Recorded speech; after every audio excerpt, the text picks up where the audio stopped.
Hello. This video is about the light-dependent reactions for the process of photosynthesis. Before we get into the reactions themselves, I just want to talk to you briefly about where this is taking place. If you remember our diagram of the chloroplast here, there's two different parts inside of the chloroplast. The first one is this empty space, that's referred to as the stroma. The other one are the thylakoids, these stacks of membranes. Remember, the chloroplast has two membranes. There's an outer membrane and then inner membranes. The light-dependent reactions are happening in the thylakoid. They're happening in that inner membrane. So just to give you some context on where this is taking place, the picture we're going to use for this is actually an image directly out of your textbook.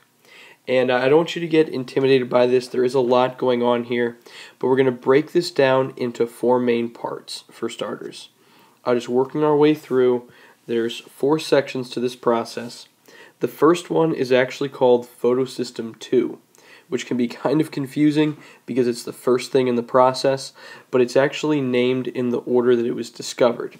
So photosystem 1, which is this green blob over here, that was actually discovered first. Photosystem 2, which is the first green circle, that was discovered second, so it ends up with the 2 in the name, even though it's the first thing in the process. The green dots, they're all representing something as well. They represent something called the electron transport chain. And then the last part of the process is this guy. It's called ATP synthase. So we'll just go through and quickly label these guys. So it's PS2, not the game system, but photosystem 2. Then we've got PS1, photosystem 1. The ATP synthase is already labeled for you. And then this stuff is called electron transport chains. This is ETC. So now we can kind of refer to each part. One of the things you can tell about the photosystems, prefix photo means light, and that's what this is supposed to represent. This is the idea that the photosystems are absorbing light, and they're using the light to do something. So if we follow through the diagram, I'll kind of walk you through what everything shows. We'll begin on the left-hand side with photosystem 2. Photosystem 2 absorbs light energy, and it uses that light energy to break down water molecules. It splits that water molecule down into oxygen and hydrogen. One very important piece of context to have that's actually not included in this view of the diagram, because I kind of cropped this one down, is what is on the inside and what's on the outside of this diagram. This is the inner membrane space.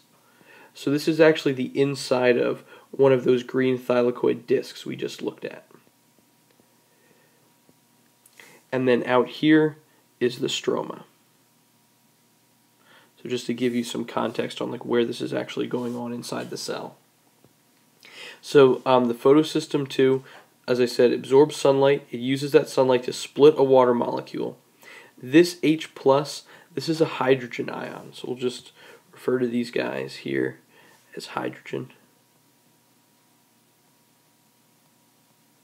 That's going to stay inside of the inner membrane. Those are going to be very important later on.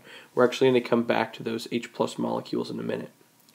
But the very important thing to talk about here is this guy. It's an electron.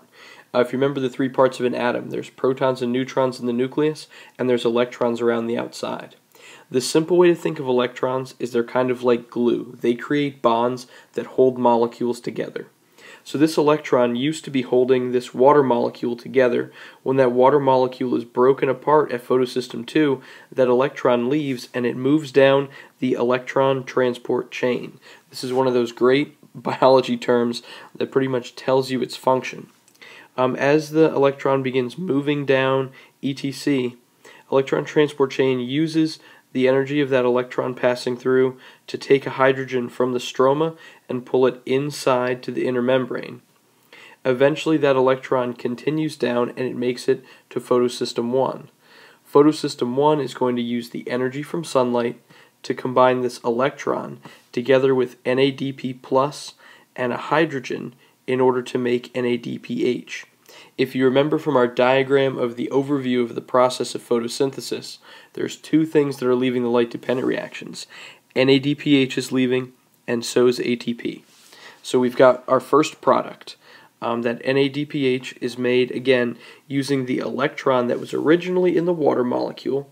When the water molecule is broken apart, that electron is released, it moves down electron transport chain. Photosystem 1 uses the energy from sunlight to combine that electron together with NADP+ to make NADPH. The last thing to talk about is this thing, ATP synthase. If you remember that hydrogen that was broken off earlier from the water molecule, and then the hydrogen that was brought in through electron transport chain, these things are building up on the inside of the membrane. You can see there's lots of them in here. They're all represented in this diagram. These things eventually have to leave through ATP synthase. They leave because of the process of diffusion that we talked about before. Remember, things moving from high concentration to low concentration? So we'll just put that over here, because diffusion is what causes these things to move down through ATP synthase. As that hydrogen leaves through ATP synthase, you can see here that this spins, and what ATP synthase does when it spins is it slaps on another phosphate onto ADP to turn it into ATP, adenosine triphosphate. That's the molecule that's used for energy once we go to the Calvin cycle. So all of the different parts of the light-dependent reactions kind of get tied together in this process. The main thing to know about this, just to make things easier, I think, is to break it down into those 4 steps. Photosystem 2, it absorbs sunlight, splits water molecules, releases that electron. Electron transport chain transports the electron and pulls in a hydrogen. Photosystem 1 uses sunlight to combine that electron together with NADP+ and hydrogen in order to make our NADPH. And then again, those hydrogens are going to diffuse down through ATP synthase in order to leave, and that's going to be what allows ATP synthase to spin. That's like what gives it its energy to spin and add the last phosphate onto ADP to make an ATP molecule.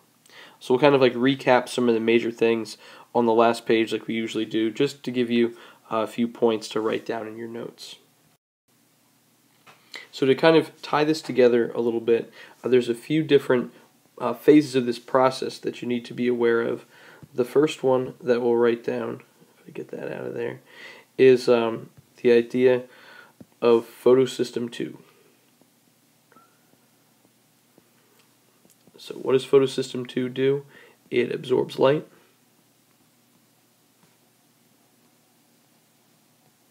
It uses that light to break a water molecule. So it breaks down H2O. That's going to release an electron. Sorry, E-. The next one is ETC, electron transport chain. This connects photosystem 2 to photosystem 1. It also brings in a hydrogen. That H+, those hydrogen ions, and remember that it brings it into what's called the inner membrane.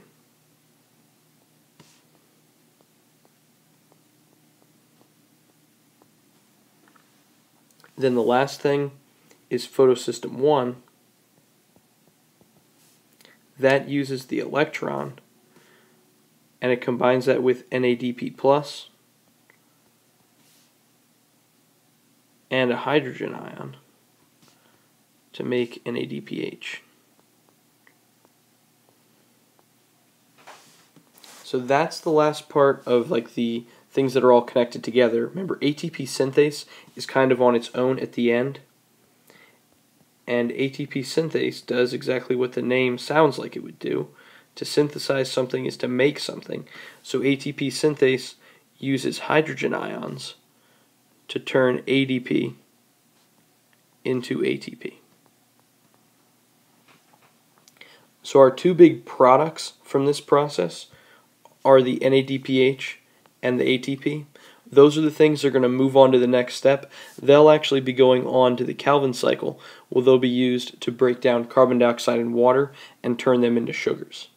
So I know there's a lot going on here. We're actually going to practice with this, with a giant model on the board, but this is just the first step of you getting used to the process. I know the first time we go over it, it seems kind of overwhelming because there's lots of little pieces. The trick, though, is to just start breaking it down one step at a time. Learn what happens during photosystem 2, then electron transport chain, then photosystem 1, and then finally ATP synthase. If you think of them as like 4 separate parts instead of just this one gigantic process, it makes things a little bit easier and it doesn't seem quite so overwhelming. So as always, thank you for watching, and don't forget to take the quiz questions at the end of this video. Thank you.